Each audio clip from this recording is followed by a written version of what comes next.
the good stranger. The town of Ashbrook was known for its silence, not the peaceful kind, but the silence of people who had stopped believing things could get better. Storefronts were empty. Neighbors avoided eye contact. Everyone seemed to be carrying burdens too heavy to share. Yet every morning, before the sun climbed over the hills, one man walked those same streets with a smile. His name was Elias Harper. He wasn't the mayor, a pastor, or a wealthy businessman.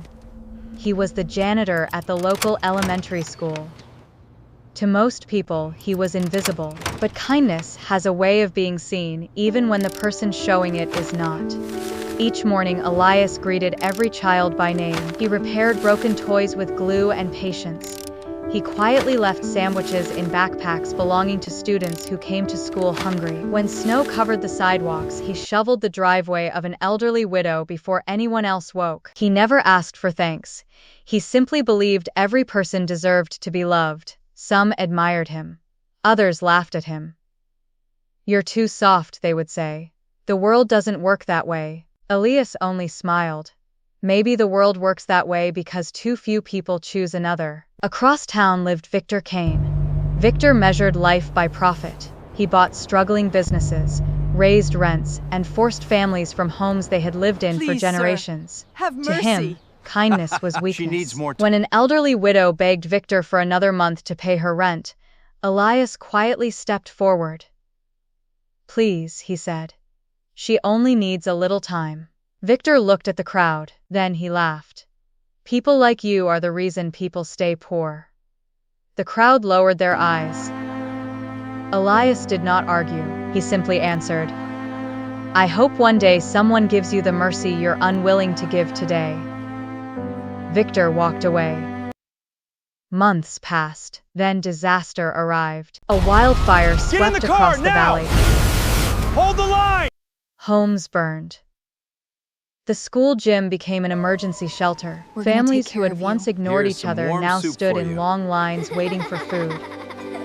While others argued over who was responsible, Elias began working. He carried blankets, Here's some warm soup for you. cooked meals, cleaned ashes from classrooms, comforted frightened children.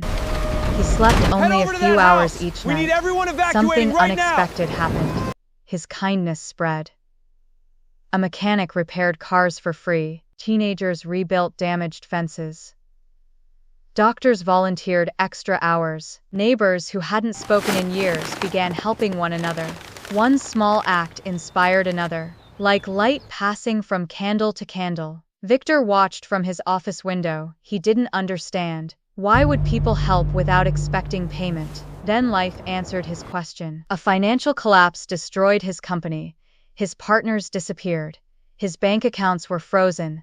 The mansion he had built became empty, for the first time in his life. Victor had no one. One stormy night, while driving alone through the mountains, his car skidded off the road and crashed into a ditch. Rain poured through the shattered windshield. He shouted for help.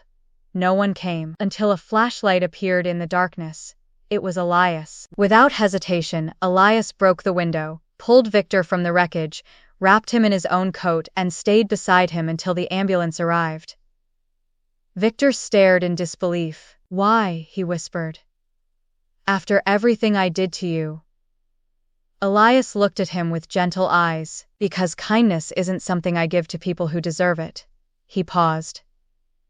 "It's something I give because God first gave it to me." Victor had no answer, only tears. During the weeks that followed, Elias visited Victor every day in the hospital. He never mentioned the past. He never demanded an apology. He simply sat beside him, sometimes in silence, sometimes reading stories, sometimes praying. No one had ever loved Victor without wanting something in return. That love broke the walls around his heart.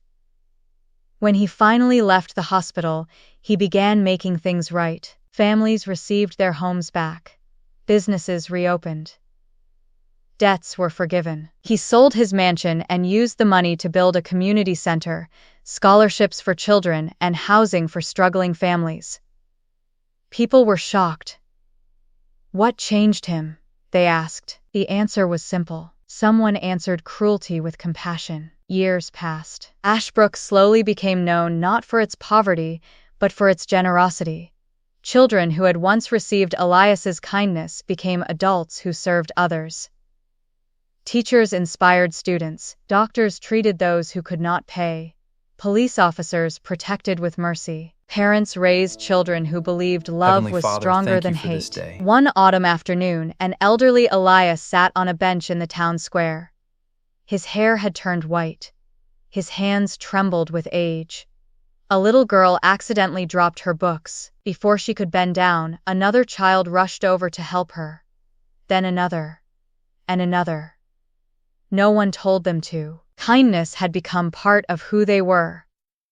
Elias smiled. His work had never been about changing the whole world.